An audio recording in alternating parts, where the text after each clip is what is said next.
ORO ART Daawwadha.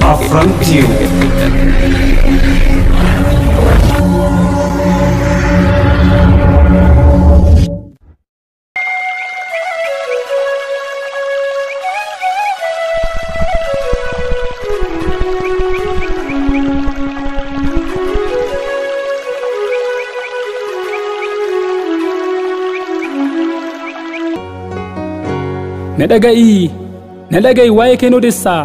yakkamaa taatee irratti kiiloo teessaa waa'ee kee dubbachuu baay'isee na dhiba nuuf iddee dhuftee filannoo kijibaa nuti hin beeknu filannoo dirqamaa beektonni keenya qaallittiif qilintootti hidhamaa kaayyoo keessa argee kaayyoo millikii kan sobaanii ta'e hidhamtoota hiikii diraamaa siyaasaaf Haacaaluu ajjeessee kan sabaaf dhaabbatu mana hidhaa keessee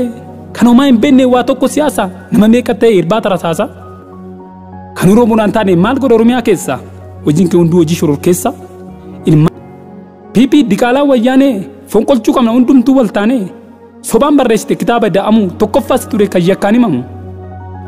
kan ofii hojjette nama goota hama akka ta'e ni beekna murtoon keessan lama kan dandeessan birriidhaan bitu kan dadhabdan mataa keessa gadhiitu jallatteeti jirtaa ganamti kan deemtu si shiftaan kan addunyaan beektu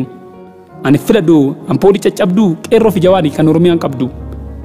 ilmaan Oromoo irraa duuti nafuu baraan laga sinin ceesisu kasin deemtan karaan umnaan gudeeddu haadha goota deessu in ta'u dhiisaa maqaa boo xureessu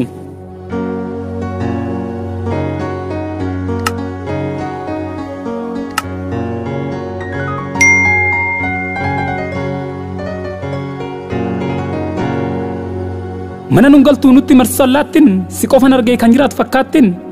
akkamitti uumamtee keessi kee magaazii nutti bobbaasus poolisii fagaazii heeboon qaramee dikeedha hin doomu sitti fakkaate malee harkallaan nu yoomu dabarte daarii kana sisigee qeerroo fi jawaarii yeroo rakkoon dhufte kan qabu kutannoo qeerroo malee ani hin beeku faannoo hin lafan laftaa akka dhaltuu ra'ee gochaa kee argee meeqa biyyaa ba'ee sammuun kee hunduu soobaan kan guuttame jaartaaf jaartii keenya meeqa gadhiittame hunduu siif qophaa'ee wallaggaa booranaan kan nuuf fixessinii maal nu godhe koronaan du'a malee afeera nagaan ooliin ajjechaa namaan hin argamu noobeeliin sii kan nutti fide rakkoo hamaa rasaasan gobaa ilmaan namaa dhaabbatan toltuu keessi kee jalloo nu jalaa fixxe ilmaan walloo bakka bu'een uummataa yoo paarlamaa teessan wayyaaneedhaan maali garaagarummaan keessan kan isaan hidhaan turan Baqqalaa Garbaa sinis deebitanii mirga isaa sarbaa xaafiif faca'ee hin margu qamadii shuru keessa kan jettan Jawaar Mahammadii lakkii dhiisaa namuu hin fudhatu Jawaar gaarii ta'uu isaatii kan uummanni dubbatu yoo dubbata faassaa kan mi'aawu akka dammaatti Itoophiyaa kan nu kilaashii fi boombii naftanyaa maqaa dhoofne firga deebirra rasaasaa hiriira nagaa baatanii akka Oromoon badu sitti fakkaateef indutiyyaa saree nun baasu kadhaanii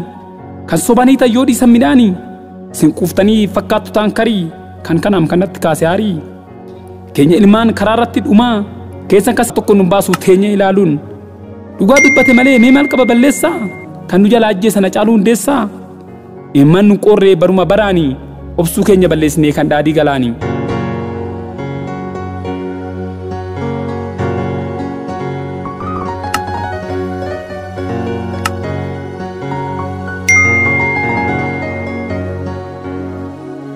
dhaabbatu sabaa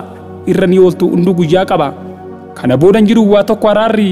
sinitti duulanis Eertiraaf Amaarri kana qofaa miti yoo dabalees waan biraa uummanni Oromoo hunduu si walumaan jira warri arra meeshaa diinaa baattan funduratti ilaallaa eessa akka galtan millikka sammuun gabatee Oromoo yoo miidhu Amaaraa abdatee nan dubbadhaa waan hunda kaaseen mana mootummaa du'ee awwaalame Hayila Sillaaseen dargiin lolee kan uummata ube dheeffet badee gara Zimbaabuwee mallas du'ee awwaalameet ciisaa Tigraayitti dheeffa warri haftee isaa kannaan galleessin gaafadha waan haaraa ati eektiraa moo kan abdatte Amaaraa baranan dabartuu ni galchina bakkatti dubbiin koos nagaa hundumtuu nagaatti.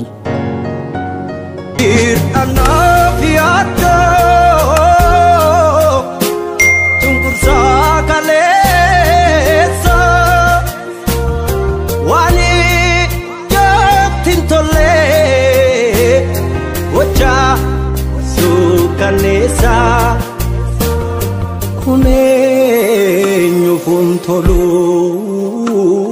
nurraa dhaabaatiisaa